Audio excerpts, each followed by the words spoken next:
ante tu presencia me consagro a ti, Señor.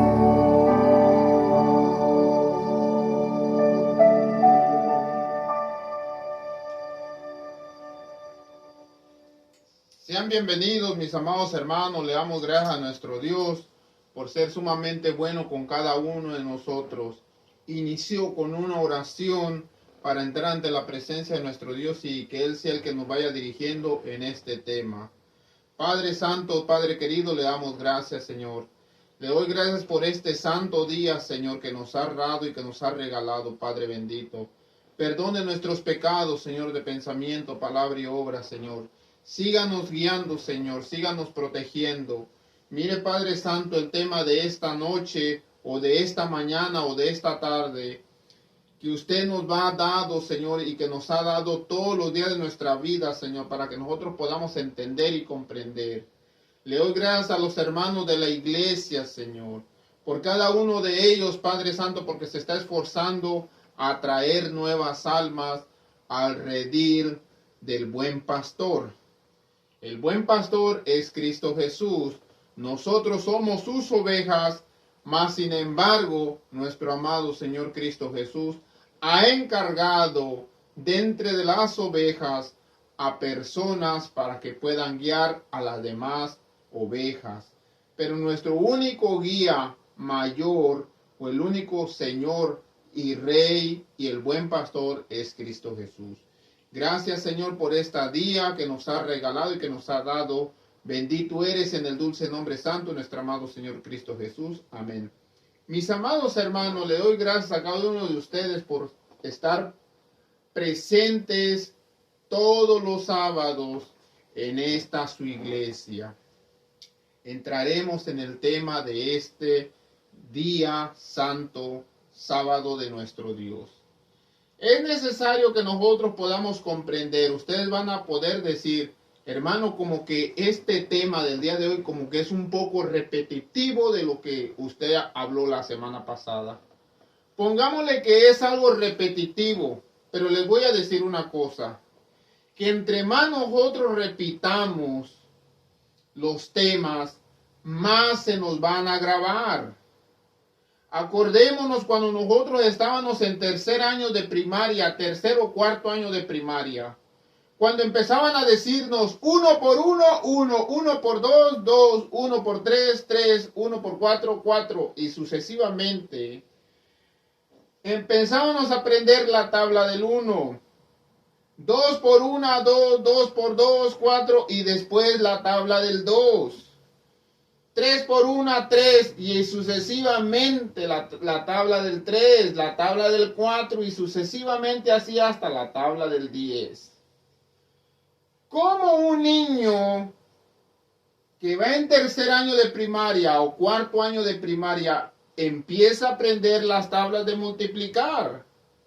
Que después que cuando crecen los niños, cuando le dicen 5 por 5, luego dicen 25. Cuando le dicen cualquier tabla 7 por 7, ellos dicen 49. ¿Por qué ellos espontáneamente dicen las tablas de multiplicar? Porque ellos recuerdan que casi un ciclo escolar se la pasaron repitiendo la tabla del 1, la tabla del 2, la tabla del 3. Ustedes van a poder decir, hermano, como que este tema del día de hoy es como algo repetitivo, nomás usted le cambió 2, 3, 4 cositas. Hermanos, para mí los temas son un tesoro del cielo. Para mí las predicaciones es una mina de oro. Para mí las enseñanzas de Dios y de por medio del Espíritu Santo son lingotes de oro para nuestra alma espiritual. Ustedes no saben qué tan precioso es saber y comprender los designios de Dios. El tema del día de hoy, aún hasta el día de hoy, el que se hacía llamar el pueblo de Dios, no lo entiende y no lo comprende. Ahora nosotros los cristianos no lo entendemos y no lo comprendemos. Nosotros como adventistas del séptimo día, como que ahí más o menos le entendemos entre jalones y estirones. Pero hay un mundo cristiano religioso, católico, pentecostal, testigo de Jehová, mormón, etcétera, etcétera, etcétera, etcétera. Puedo decir infinidades de religiones. Entre todos ellos no entienden ni alcanzan a comprender. Dios quiere capacitar a un pueblo para que este pueblo pueda enseñarles a estas personas que están hambrientas de la verdad. Dice las Sagradas Escrituras, escuchen, Romanos capítulo 3, dice la palabra de Dios: Señor, te pedimos permiso para abrir su santa palabra. Capítulo 3 dice, ¿qué ventaja pues tiene el judío? Oh, ¿de aquí aprovecha la circuncisión? La circuncisión, perdón. Mucho, en todas maneras. Primero, ciertamente, que les ha sido confiada la palabra de Dios. Pablo, siendo un cristiano profeso, dejando todas las supersticiones, toda la doctrina, toda la enseñanza, toda la teología, toda la sabiduría de siglos y siglos y siglos de rabinos que era el pueblo de Dios. Ahora a Pablo se le da una enseñanza donde él puede ver y analizar que la circuncisión ya no vale. Entonces Pablo dice, ¿cómo es posible que ahora yo tengo que ir a predicarle a mis hermanos, a los de mi propia sangre, que ya no se enfoquen tanto en la circuncisión, que ya no se enfoquen tanto en ser judíos,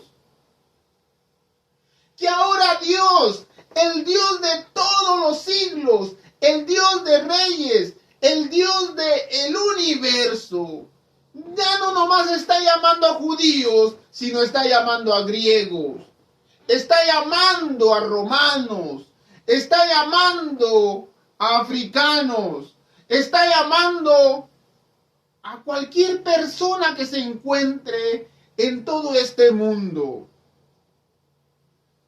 Y que todo lo que ellos habían enseñado, que tenían que circuncidarse para poder ser pueblo de Dios, ahora Dios ya no está pidiendo ese requisito.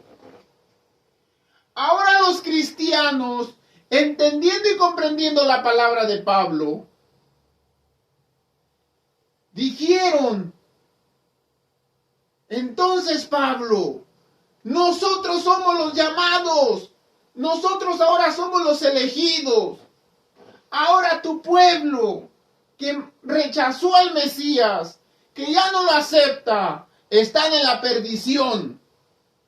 Y Pablo les dice, ¿qué aprovecha ser judío? ¿Qué aprovecha la circuncisión?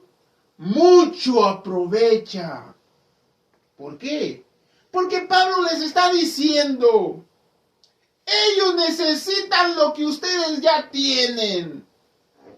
Ellos necesitan lo que por muchos siglos de años leían y no comprendían. Y ahora ustedes, por medio del Espíritu Santo y por medio del profeso amor de Jesús entrañable dentro de sus corazones, han entendido y han comprendido. Por eso Pablo en el libro de Romanos capítulo 3 habla y dice, ¿qué aprovecha ser judío? Aprovecha mucho. ¿Qué aprovecha la circuncisión? Aprovecha mucho. Pero ellos necesitan también de Jesús como nosotros. Un día lo necesitamos. Sigue diciendo, a ellos les había sido confiada la palabra de Dios. Pues que si alguno de ellos han sido incrédulos, su incredulidad habrá hecho nula la fidelidad de Dios. De ninguna manera. Antes bien sea Dios veraz y todo hombre mentiroso, como está escrito, para que seas justificado con tus palabras y venzas cuando fueres juzgado. Dice Pablo claramente, ¿acaso Dios ya no existe porque ellos no creyeron? De ninguna manera. Antes Dios sea veraz. ¿Ustedes saben lo que dice Pablo al decir antes Dios sea veraz? Hermanos, déjenme les digo, cuando dice antes Dios sea veraz, Pablo tiene la esperanza que muchos de ellos se los encuentren en el reino de los cielos.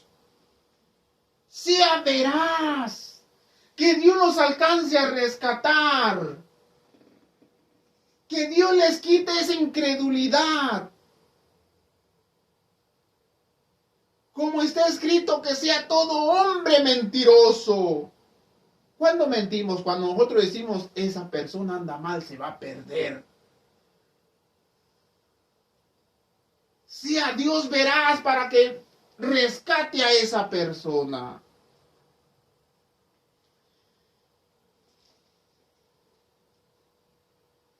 Para que seas justificado en tus palabras y venzas cuando fueres juzgado. Si nuestra injusticia hace resaltar la justicia de Dios, si nuestra injusticia hace resaltar la justicia de Dios, ¿qué diremos? ¿Será injusto Dios que da castigo? Hablo como hombre. De ninguna manera, de otro modo. ¿Cómo juzgaría Dios al mundo?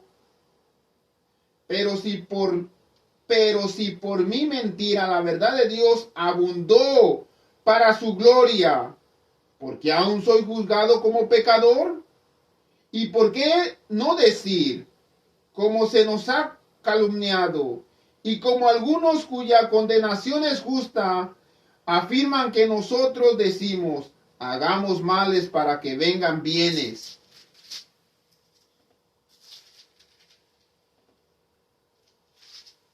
¿Qué es lo que está hablando Pablo? Déjenme les digo lo que está hablando Pablo.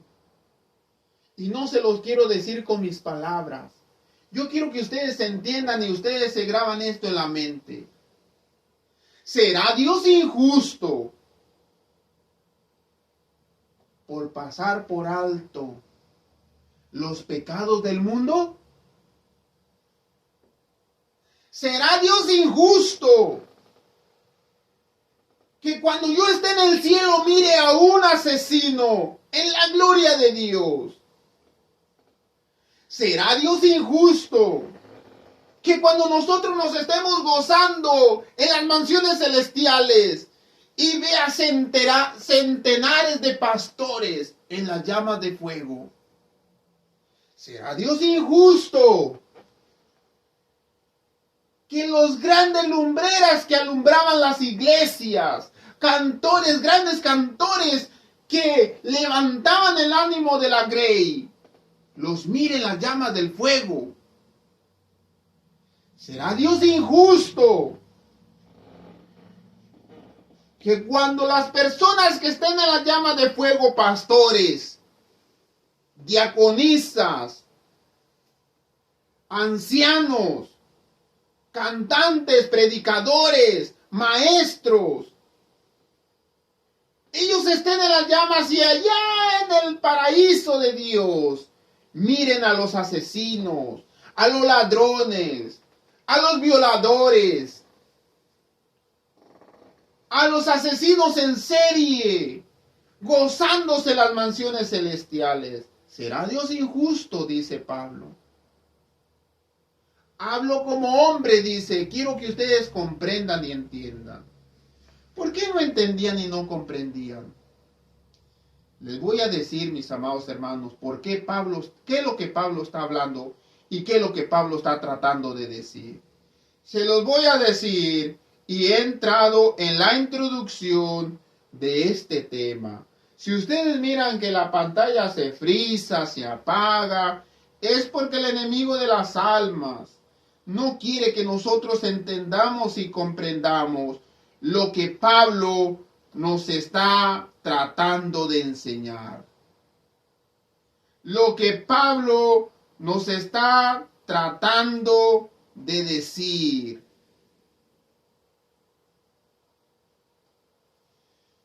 ¿Qué es lo que Pablo nos está tratando de decir, hermano? Primeramente les voy a decir una cosa. Dios dijo, el alma que pecare, esa morirá. Tú pecaste. Esa persona que está meneándole a la televisión pecó. La persona que yo estoy mirando que ya está afuera, allá en la entrada de la puerta del templo de la iglesia, también pecó. Las personitas que están aquí al frente también pecaron. El hermano que está aquí predicando también pecó. ¿Cuál es mi pago? La muerte. ¿Quién lo dijo? Dios lo dijo. Y ¡pum! Dio el martillazo que se tiene que cumplir. ¿Cuál es la justicia de Dios? Que el alma que pecare debe de morir. Esa es la justicia de Dios. Aquí está la Biblia, aquí están los escritos de la hermana White, que dicen juntos que el alma que siga pecando, esa debe de morir.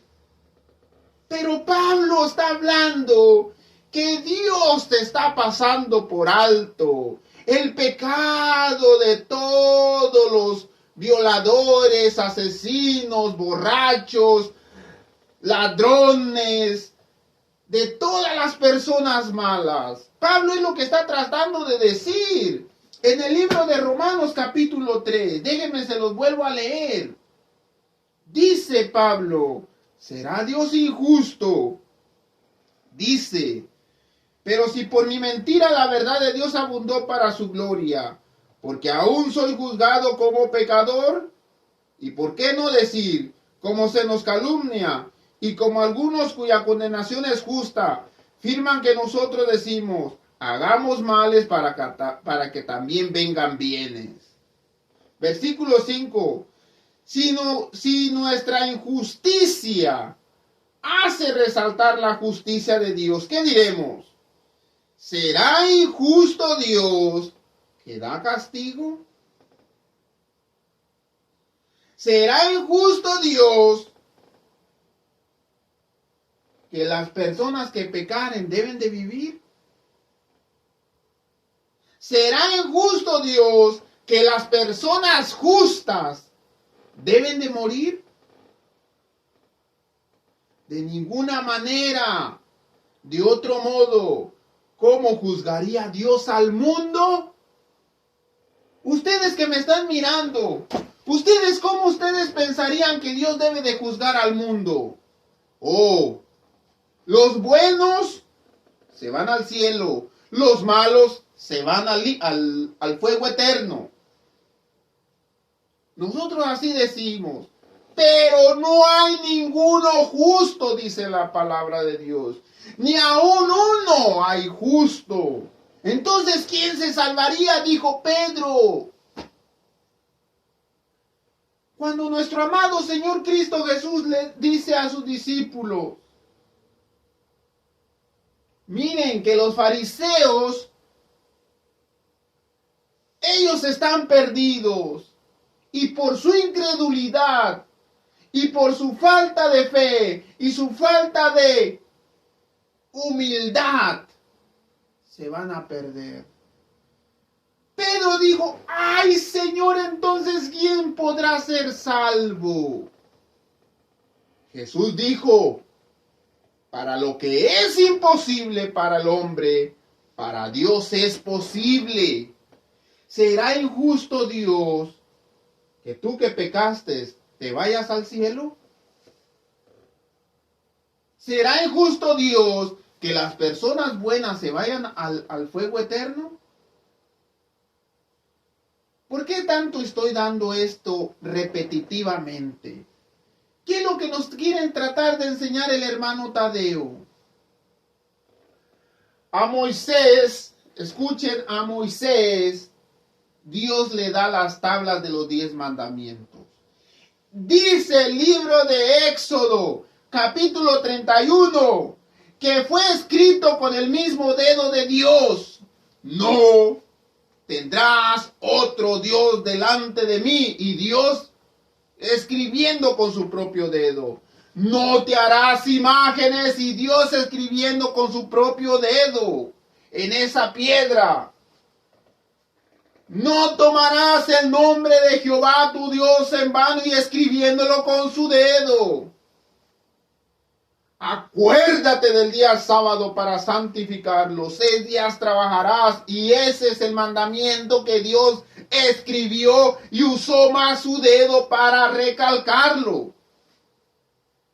Amarás, honra a tu padre y a tu madre. Y ahí Dios estuvo escribiendo, no matarás, no cometerás adulterio, no robarás. Todos los mandamientos Dios los estaba escribiendo con su dedo, mis amados hermanos. ¿Será Dios injusto porque nosotros ya pecamos, que nosotros nos vayamos a la vida eterna? Pero si nosotros ya violamos la ley de Dios, y Dios dijo claramente, el alma que pecare, esa va a morir.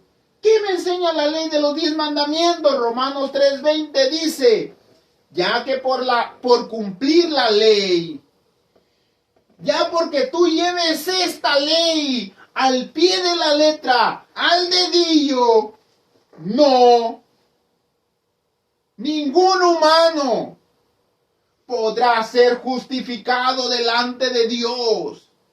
No porque tú cumplas la ley de los 10 mandamientos, te presentes ante el soberano del cielo y le diga, yo soy salvo porque yo te cumplí los 10 mandamientos. No, la ley de los 10 mandamientos no va a salvar a nadie. Escuchen. Entonces, ¿para qué me sirve la ley de los 10 mandamientos? Porque por medio de esa ley, su único trabajo de esa ley es decirme lo que es pecado. Es enseñarme lo que es pecado. Y Satanás lo sabe bien claramente. Por eso Satanás utiliza la ley de Dios para ir o ir ante la presencia de Dios a decir, ese hombre es pecador. ¿Cómo es imposible que tú lo quieras salvar? Tú eres un Dios injusto, porque nosotros que pecamos contra ti y todos los ángeles que nos arrojaste a la tierra, no nos has perdonado. ¿Cómo es posible que este hombre, siendo un pecador, tú lo estés perdonando? Eres un Dios injusto. Pablo dice, ¿será Dios injusto por perdonarlo? El que acusaba de día y noche delante de nosotros, delante de nuestro Dios, perdón. ¿Qué usaba Satanás para acusarnos? La ley. ¿Qué es los discípulos de Satanás? ¿Qué utilizaban para acusar a Jesús? Los fariseos acusaron a Jesús de quebrantar el sábado y de ser un pecador. ¿Qué usaban ellos? La ley. ¿Qué es lo que les enseñaba la ley? El conocimiento de lo que era pecado. Satanás utilizaba esa ley para decirle a Dios, ja, ja, ja, ja, pecaron. Los discípulos de Satanás usaban esa ley para decirle a Jesús, tú no estás guardando el sábado.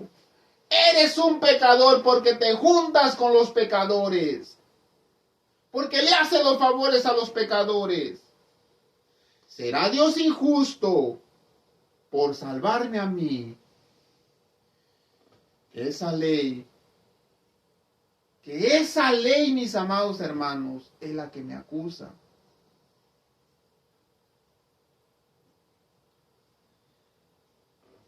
En el ritual del santuario terrenal, vamos a hablar del santuario terrenal que Dios le dijo a Moisés, vas a hacer un tabernáculo.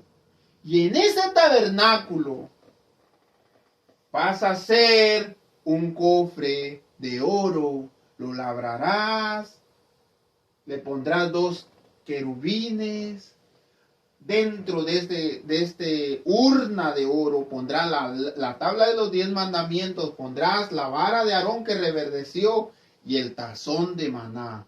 Ahí hay 3 emblemas o símbolos dentro de ese cofre. Dios dijo a Moisés, me voy a presentar aquí. Ahí va a estar mi presencia. Yo quiero que todos vengan a cuentas conmigo. Aquí nadie se va a salvar. Ustedes son del campamento de Dios. Quiero que vengan a cuentas conmigo. Y se puso Dios así. Las personas inteligentes dicen, ¿cómo vamos a entrar ante la presencia de Dios cuando Dios dijo, el alma que pecare, esa va a morir? ¿Cómo voy a estar ante la presencia de Dios cuando la ley de los 10 mandamientos que me enseña lo que es pecado y que me acusa que soy un pecador? Dios dice, necesito la sangre del pecador, porque fue la ley que yo puse. Ahí es algo terrible. Entonces, Dios en su inmensa misericordia dice, voy a preparar un hombre. Y este hombre es tu hermano Aarón. Y los hijos de tu hermano Aarón se van a preparar. ¿Para qué, Señor? Para que ellos se preparen y vayan ante la presencia mía. Pero para que ellos se presenten ante mi presencia, primeramente ellos tienen que hacer un sacrificio por sus propios pecados. Moisés estaba que no podía, no le cabía eso en el pensamiento. ¿Cómo le irá a hacer el Señor? ¿Quién puede estar ante la presencia de un Dios santo? Mi hermano Aarón, siendo un pecador, que no cumplió la ley de los 10 mandamientos cuando después que Dios lo sacó de la tierra de Egipto, fue uno de los caudillos que iban al frente para hacer el becerro de oro. ¿Cómo le va a hacer el Señor para que este gran pecador llamado Aarón, mi hermano, se presente ante su presencia? Porque Dios dice, yo quiero la sangre del pecador. Y Aarón era un pecador. Pero Dios dice, va a haber un sustituto, uno que va a suplir a tu hermano. Oh, ¿cómo, Señor? Sí, el sacerdote va a traer una becerra. O va a traer un cordero. Le va a traspasar los pecados de Aarón, se los va a traspasar al animalito por medio de una confesión. Se le pondrá las manos sobre la cabeza al borreguito y Aarón le va a empezar a confesar sus pecados. Así es que se está transmitiendo los pecados de Aarón hacia el animalito. Ahora el animalito, ya sea becerra, sea cordero, sea lo que sea, palomino, macho cabrío, ahora el animalito es el pecador. Aarón queda libre de su culpa. ahora el animalito tiene que morir. Y traían al animalito que Aarón ya había confesado sus pecados sobre él. Y el animalito moría. Y era derramada la sangre del animalito. ¿Por qué el animalito tenía que morir, hermano? Porque Dios dijo, el alma que pecare, esa va a morir. ¿Y eso qué tiene que ver con Aarón? Dios es el Dios de lo imposible. Y solamente Dios puede traspasar los pecados míos a un animalito. Pero el animalito no es que me daba a mí la limpieza, sino el animalito, quiero que lo escriban. El animalito venía siendo un símbolo. Venía siendo nada más una figura de uno que todavía no había llegado. De uno que iba a venir. De uno que se iba a levantar. ¿Y quién era ese uno? Ese uno era nuestro amado Señor Cristo Jesús.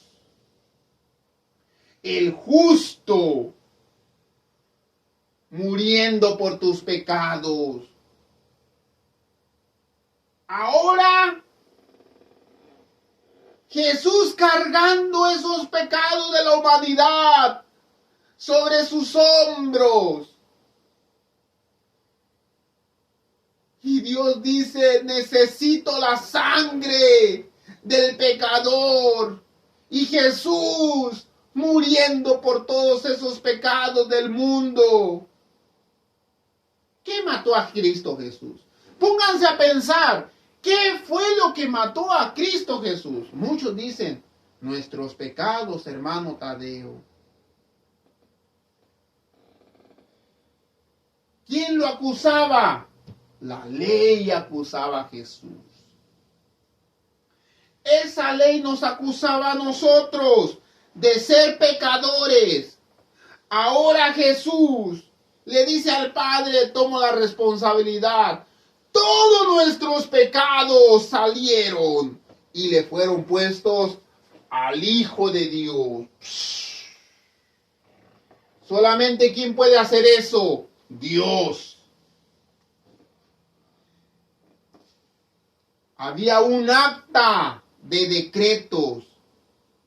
Y uno de los decretos es, el alma que pecare, esa morirá. Colosenses capítulo 2, versículo 14. Había un acta que tenía un decreto grande, el alma que pecare, esa morirá. Y dice, Colosenses capítulo 2, versículo 14, anulando el acta de decretos que había en contra de nosotros, que nos era contraria, quitándola de medio y clavándola en la cruz. ¿Qué dijo? El decreto que decía, el alma que pecare, esa morirá. Jesús la tomó. Y le dice al Señor, mira, no traigo con qué hacerle la ilustración, pero déjenme les digo, el acta de decreto la trae aquí Jesús en su mano. Y le dice al Señor, mira lo que voy a hacer con el alma que pecare, esa morirá. La agarró con su mano, la puso en la cruz y pum, pum, pum, pum. La clavó ahí. ¿En dónde? Aquí, en sus sien y en sus pies. Ahí fue clavada el acta de decretos. Ahí fue clavado el alma que pecare, esa morirá. Hermano Tadeo, pero hay un problema. ¿Cuál es el problema? Usted dice que el acta de decretos, incluyendo pues el alma que pecare, esa morirá, fue clavada en la cruz de Calvario. Entonces todo el mundo es salvo, hermano Tadeo. Claro, todo el mundo es salvo, claro. Pero hay una cosa interesante que Jesús dijo.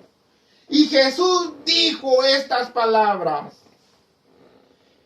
Únicamente le voy a perdonar los pecados